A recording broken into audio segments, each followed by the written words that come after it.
First, press the power key, choose power off, and wait for the device to turn off completely.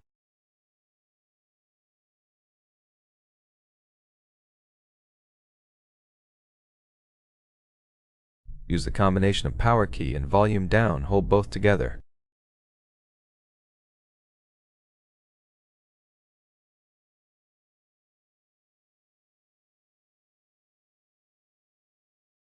Release when the logo appears, and the Android system recovery will load.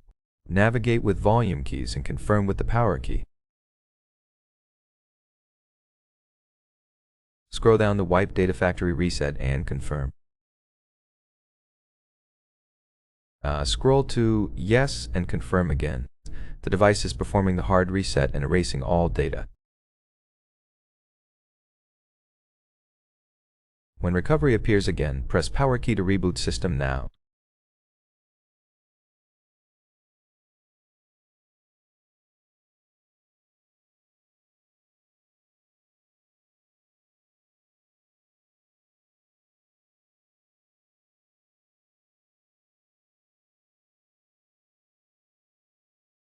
Wait for the process to complete.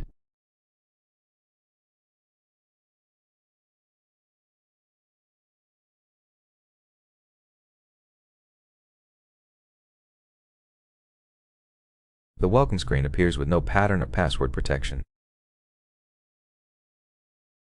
You can now easily activate your device. Thank you for watching. Please subscribe and leave a thumbs up under the video.